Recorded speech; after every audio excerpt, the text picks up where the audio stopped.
What's up, YouTube? I'm back in this thing, man. And today we got when a judge is secretly a serial killer.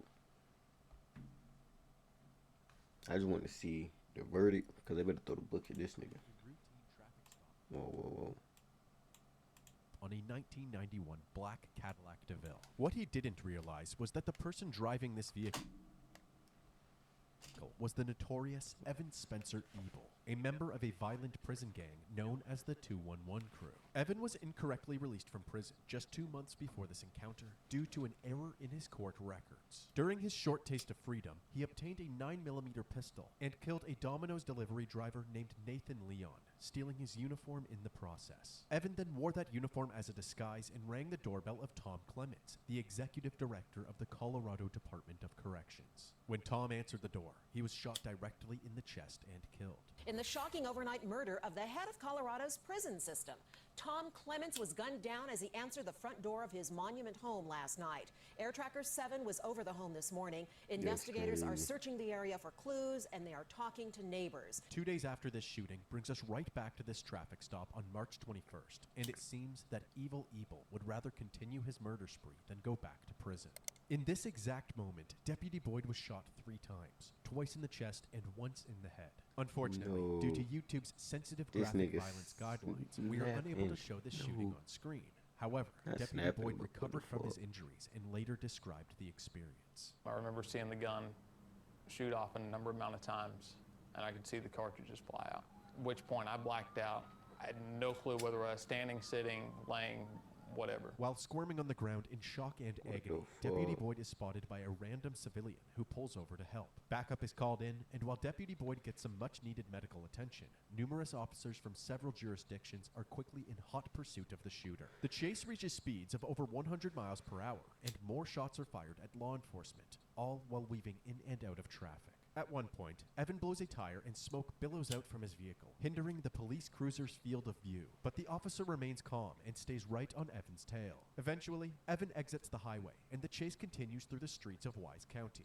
Then, out of nowhere, an 18-wheeler slams into Evan. His car is totaled, but the action isn't over yet. Evan immediately exits the vehicle and fires a barrage of bullets at the officers. The officers fire back, hitting Evan multiple times. Evan Ebel was killed instantly. Several significant pieces of evidence were found in Evan's Cadillac, including Nathan's Domino's uniform, directions to Tom Clements' house, a manifesto outlining his grievances with the prison system, and a hit list of other prison officials. This was an immediate red flag for authorities, as just 7 weeks earlier, another shooting took place with striking similarities.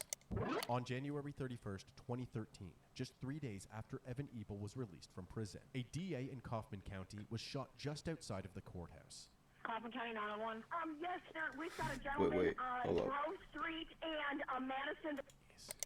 On January 31st, 2013, just 3 days after Evan Ebel was released from prison, a DA in Kaufman County was shot just outside of the courthouse. Kaufman County 911. Yes, sir. We've got a gentleman on Grove Street and Madison that just got shot. Officer Jason Statsny was the first to arrive at the scene. He immediately began CPR. You got a shot in his face. There you go. There you go, buddy. Keep breathing for me. 5 minutes later, an ambulance arrived and an EMT took over. Anybody know anything about it? He's one of the DA prosecutors.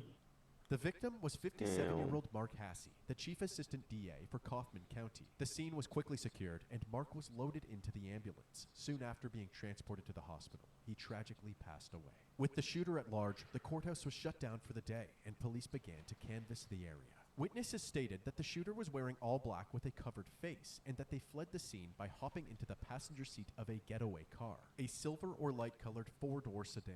Another witness claimed to have heard Mark's final words, "No, I'm sorry," right before he was shot. Investigators had a feeling that one of the criminals Mark prosecuted sought revenge through a targeted killing, and Mark's final words only supported this theory. While they worked to verify this hunch, District Attorney Mike McClelland made a public statement where he addressed the shooter directly. My name is Mike McClelland. I'm the criminal district attorney for Kaufman County. We lost a really, really good man. I hope that the people that did this are watching, because we're very confident that we're going to find you, we're going to pull you out of whatever hole you're in, and we're going to bring you back and let the people of Kaufman County prosecute you to the fullest extent of the law. 2 months later, when Evan Ebel's murder spree ended with his death, Mike and Kaufman authorities wondered if they could link Evan's 211 crew affiliation and hit list to Mark's murder as well. Unfortunately, Mike wouldn't live long enough to find out, as he became the next victim. Damn. District Attorney Mike McClellan and his wife Cynthia have been found shot to death. It is the They second getting shooting every of a prosecutor in a these small niggas. Texas town this year, coming just 2 Okay. Do they not have didn't they have a list? Are the people on the list not putting protection? Was he not on the list? Or he might have been on the list after he came out talking that shit. But nigga.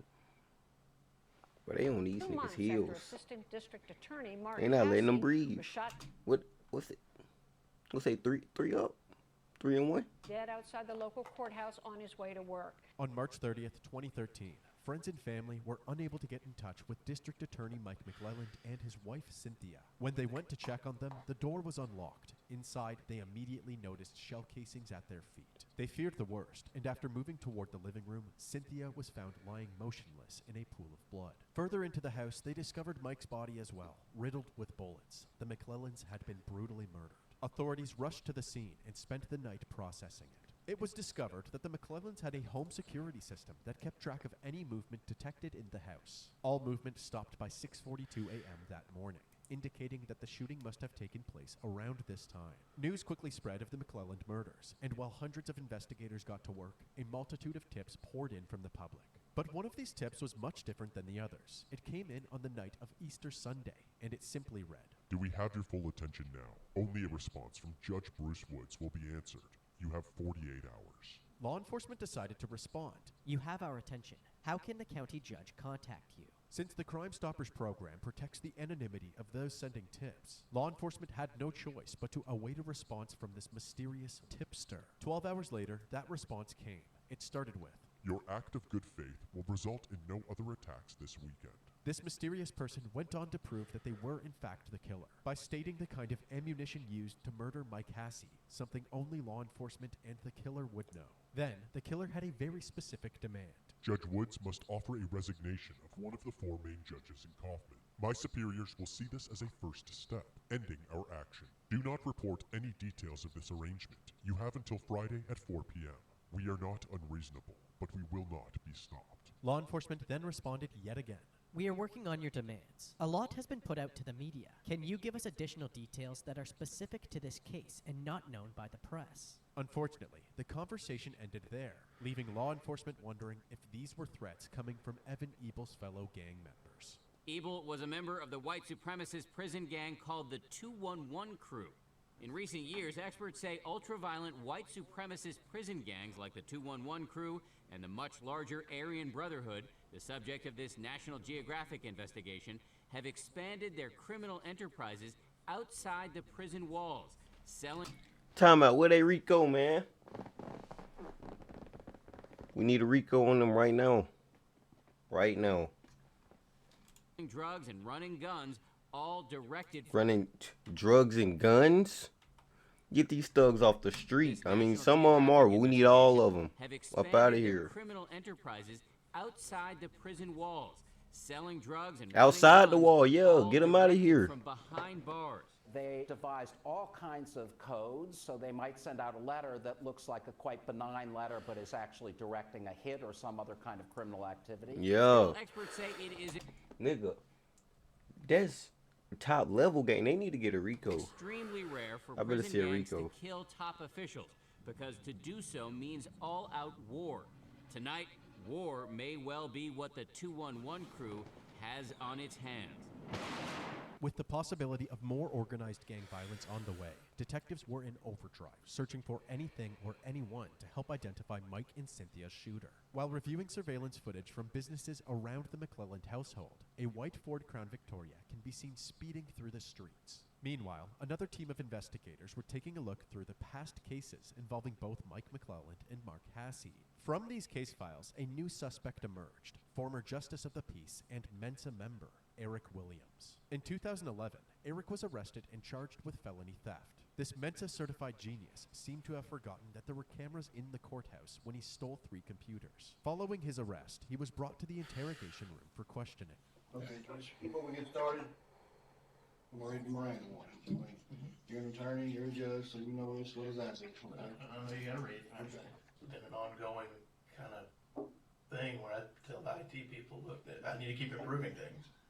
I understand, but you hadn't put any kind of written request, nothing like that's been documented, dog. No, nothing like that. I don't think that you actually believe, I mean, you're an educated person, I see your class ring on your finger, that you can just walk into the ID department and say, I need a monitor, I'm taking that one. I mean, There's places that do that. places being here in Coleman County or? Well, I mean, there's businesses that, yeah. Eric was offered a plea deal, which would reduce the charges from a felony to a misdemeanor. But he... I'm just saying, let it been a nigga that stole Tic Tacs, Mentos, and some bubble gum.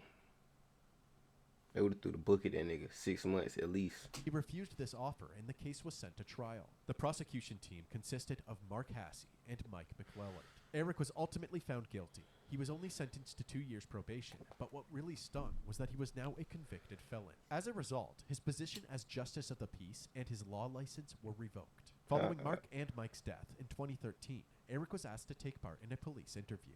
He refused to speak with the investigators following the advice of his attorneys. However, Eric had no problem speaking with the media, giving his 2 cents throughout the investigation. First, I want to say that my deepest condolences go out to the McClelland family and all the people at the courthouse, most of which I know. I cooperated with law enforcement, but I certainly wish them the best in bringing justice for this incredibly egregious act. Has anyone connected with this investigation suggested to you that you are a person of interest in the investigation? No. Did you bear either of those men any kind of grudge? No, absolutely not. My heartfelt condolences go out to both the McClelland family and the Hasse family because they were in public office doing the right thing and for some reason that we're not aware of have paid the ultimate price for that. While Eric segued between several media outlets, investigators continued to look. Then look at this nigga grinning, bro. Look at this nigga grinning while he riding the little Paul Blart shit, bro. This nigga, bro. In several media outlets, investigators continued to look into him as the They better prime get this suspect. nigga the To their chair. surprise, Eric had no record of ever owning a white Crown Victoria. Thankfully, on April 11th, 12 days after the McClelland murders, Eric fired his attorneys and reached out to the authorities to cooperate. Detectives immediately headed to Eric's residence to interview him. Hey, Eric, I appreciate it. Thank you very much. And you understand why your name pops up in all this? Absolutely. Well, did you have anything to do with it? No, absolutely not. As expected, Eric insisted that he had zero involvement regarding the murders, so the detectives decided to take a different angle. You don't have any more? You got rid of I all have of them? one gun I'm trying to sell, and it's just hard as hell to sell. Hey, just curious, how many guns did you used to own? About 16. And you sold 15 of them? For context, since Eric is a convicted So felon, you it is used to have illegal 50. for him to Oh, own any so he was firearms. selling. I'd Okay. love to go back and say, there's no guns in your house. We looked in that house. I guess we could just look in there real quick. Without probable cause, the detectives are unable to legally search Eric's home unless he grants them permission himself. But you don't mind us going out there and looking? Okay. I'll take that. With permission now granted, the detectives begin their search, audio still rolling. Do you still have any ammo or anything? Last year, the only ammo I would have would be for that. As Eric stated earlier, he had apparently sold all but one of his 16 firearms. But as they move from room to room, they uncover a host of weapon attachments. Hey, Eric, I'm just curious. You're selling all your guns. Why didn't you say your spotting and stuff? You got to do everything yet? Yes. Here, what is that? Think that taser or something? The taser they just discovered is actually a thermal sensor, otherwise known as a heat seeker, which can be used for night vision. Since the McClellans were believed to have been killed before sunrise, the detectives used this along with the suspicious amount of firearm attachments as probable cause for a proper search warrant. The next day, on April 12, 2013, the search is in full swing, with Kaufman County investigators and the FBI working together. During this search, they find even more than they were hoping for. In a filing cabinet in the garage, they found the vehicle registration for a white Ford Crown Victoria. They also found a scrap piece of paper. Written on it was an anonymous tip website and a password. When the police gained access to this account, they confirmed that Eric was the one taunting and extorting law enforcement. We are not unreasonable, but we will not be stopped. Authorities have They arrested better 46 give that nigga Eric Williams. 150,000 He's years. charged with making a terroristic threat after searching his home. Williams is the former justice of the peace in Kaufman County, a position he lost last year when the DA's office convicted him of theft. He has not been named a suspect in the murders. As the Like, bro, you was stealing. So now you want to go from A, bro. If you're still here, kill is crazy. But A, that's investigation honed in wild. on Eric, several more tips came in, including one from a man named Roger. Roger and Eric became Then nigga ain't even go to jail. He got 2 years probation and just started whacking niggas. friends during their time in the Texas This State nigga's Guard. And stupid. in November of 2012, Eric convinced Roger to rent a storage unit for him. Once Roger heard about the search of Eric's home, he immediately reached out to law enforcement and told them about this unit. On April 13th, 2013, police executed a search of this unit, and to say they hit the jackpot would be an understatement. Not only did they find the white Crown Victoria, but they also unveiled police uniforms and badges, bulletproof vests, and an arsenal of weaponry, including knives, a crossbow, multiple guns, and ammunition that could have killed both Mark Hasse and the McClellans. And This of course, nigga. pickle jars filled with homemade napalm. Several firearms were sent. Nigga, what? On God, they better get this nigga the chair. If a nigga did this, oh my God. But this nigga was a judge making napalm. McClellans. And of course, pickle jars filled with homemade napalm. Several firearms were sent in for forensic testing, along with a stray Nigga. bullet which was found in a random bag away from all of the other ammunition. As for the silver sedan, police were eventually able to locate receipts for a silver Mercury Sable, which had been towed away after sitting in the storage facility's parking lot for too long. The test results came back, and after comparing the bullet with the shell casings at the murder scene, they were able to confirm that the bullet was ejected from the same weapon that killed the McClellans. However, they were unable to confirm if the firearms that they tested were used in any of the murders. Although this was very frustrating, prosecutors ultimately decided to move forward.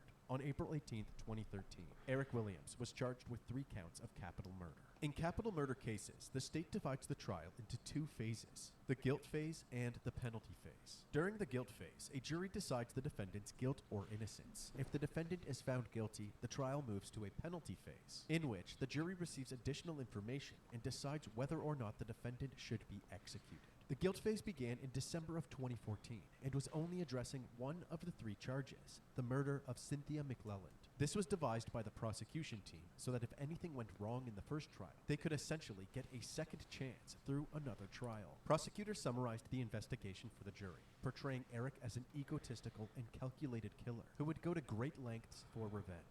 This is my chance to tell you the story of the murders of Mike and Cynthia McClelland. He sent an email into law enforcement claiming credit for the murders, thinking law enforcement would never figure it out. Well, he was wrong.